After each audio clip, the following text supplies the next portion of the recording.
大家好啊，歡迎嚟到我哋日更頻道啊。嗱，咁我哋再跟進多少少呢一個李家鼎佢哋嘅家族嗰個事件啦。咁隨住屍明出殯火化之後呢，咁呢個事件應該就慢慢落幕噶啦。咁不過佢個大仔李永漢啊，又有嘢講，佢係話鼎爺舊年身體開始出問題，就話啦，你快啲好裝翻個平安鐘啊！我哋睇下呢個新聞點講啊。咁喺4月23號，藝人屍明早前就因病逝世，喺呢一日就出殯，而之後就去到火化啦，做埋儀式啦。個大仔辦妥母親後事之後，就接受採訪。喺訪問入邊佢好傷心啦，好無奈啊，係試圖釐清外界對家庭爭執嘅種種誤解，仲話而家好關心個老豆個健康狀況。咁我換咗係佢啦，我都擔心噶。咁因為阿鼎爺都支持佢哋屋企嘅，咁再加上始終都係老豆啦。咁佢就叫做受訪啦。佢話佢阿媽走得好突然，導致到佢最後都未能夠見到阿媽最後一面。佢回憶翻當年去到現場嘅時候，個阿媽已經合埋雙眼啦，甚至乎未能夠留低一字半句就已經走咗。佢覺得好難過。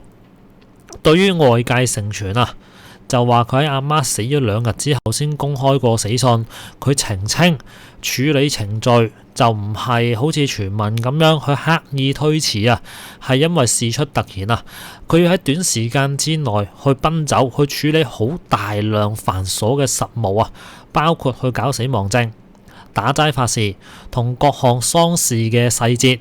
佢強調選擇喺一切安排妥當之後先正式通知大家，係為咗確保喺冇爭議、冇擔心嘅情況底下，以最穩定而且周全嘅方式去處理佢阿媽嘅後事。佢認為咁樣做呢，先至尊重死者嗱，咁我哋繼續再睇落去咁喺呢度呢，佢又講到佢老豆李家鼎嗰個狀況，然後好擔心。佢話舊年已經發現個老豆身體有毛病，當時已經多次提議同個老豆一齊住去照顧佢，甚至乎叫個老人家去裝平安鐘，擔心有咩事有咩意外冇人知。喺辦理阿媽嘅喪禮期間，佢曾經叫阿鼎爺去到自己屋企暫住，但係對方就選擇獨自生活啦。佢話呢一個都幾得意嘅咁樣聽咁樣講呢，好似個大仔好孝順咁叫阿鼎爺去佢自己屋企度住咁。但係有一樣嘢我自己覺得就比較得意嘅，即係我用得意去形容啦。咁就係個解穢酒個老豆同個細佬都冇去咁佢哋俾出嚟嘅理由就係話唔想嘈交咁如果個大仔講到話好擔心個老豆，好驚個老豆唔知點算好嘅話，咁點解呢？點解個老豆會驚嘈交嘅呢？唔通唔係同個大仔嘈？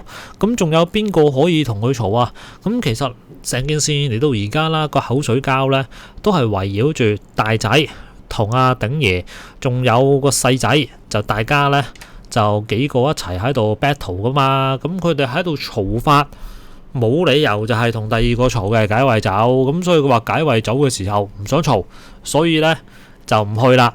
咁冇理由係最後一程連個解穢酒都唔去食噶嘛。咁多親戚喺度都要識得大體先得噶嘛。咁喺訪問入邊阿李永漢講到個老豆嘅時候差啲喊出嚟佢話真情流露啱啱冇咗阿媽，唔想連老豆都冇埋，如果唔係就好寂寞啦。佢又強調父子之間一直都有溝通，就冇隔膜嘅。喺所有治喪儀式上邊，亦都做足尊重。現時最大嘅心願就係希望80歲嘅老豆能夠保重身體，平平安安咁生活。咁係噶，如果好似阿鼎爺之前咁講，話每個月俾5-6萬生活費佢，咁我都希望佢長長久久長命100歲都唔得100年太短長命150歲差唔多啦。咁因為呢，你睇翻佢而家轉軚轉得好快嘅成件事做完之後呢，佢又想個老豆一齊住。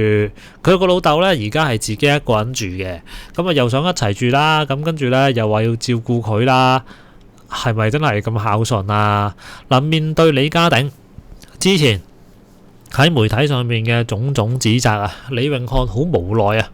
佢話：我唔理解點解一個80歲嘅老人家會講出啲咁重嘅説話。佢形容自己一直喺呢場家庭風波入邊係處於被動位置。對於喪禮出勤嘅問題，佢重申一直以嚟嘅説法都係個細佬會出席，自己從未認可過有人會唔出席嘅言論，但係就莫名其妙咁俾人指責，好委屈。咁其實佢講緊唔出席葬禮嗰個人呢，就唔係細佬，就係細佬個老婆。咁啊話係佢阿媽嘅遺願，就話要尊重阿媽。咁個細佬係由頭呢都係跟到尾嘅，係跟足嘅，冇話有缺席嘅。咁不過個大佬就話啦，自己於心無愧，反問公眾啊，睇到佢老豆而家咁嘅樣，作為仔嘅點會唔擔心啊？佢話自己一直按部就班去處理件事，尊重就俾晒啦。至於外界嘅誤解同老豆嘅言論啊，佢只可以感嘆，我可以做啲咩？佢話目前只係想低調守孝啦，盡好做仔嘅最後責任。嗱，呢個事件嚟到呢度呢，應該就口水交已經完噶啦，因為佢哋其實最大嗰個矛盾呢，就係話鼎爺同阿李永漢，唔係李永豪啫，同阿李永豪呢就見唔到個阿媽嗰個最後一面啊嘛。咁然後啦，就係去靈堂嘅時候，就差啲靈堂大戰嘅，因為李永豪同佢老婆嗰個花牌呢，就擺咗喺後樓梯嘅，咁佢老婆亦都入唔到去嘅，即係個細新抱係入唔到去嘅。咁而呢一個葬禮呢，呢一個葬禮所有法事嘅嘢呢，都係個大仔去搞掂去俾錢嘅。咁個老人家同個細佬係冇俾錢嘅。咁所以啦，喺呢個葬禮上邊呢，嗰個大哥係有一個主導權喺度，係可以決定到邊啲人入得去，邊啲人入得去嘅。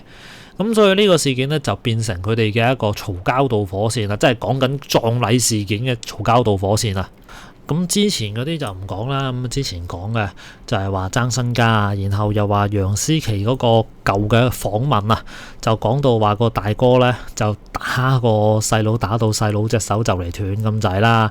咁好多呢類嘢，又話個細佬就俾多家用啦。咁其實根據咁樣睇呢，我覺得嚇最不和嘅原因呢，會唔會就係個細佬有咗女朋友之後，個女朋友就覺得呢個男朋友或者個老公係俾人蝦啦，咁所以呢，就叫做護住嗰啲錢，然後搬出去住。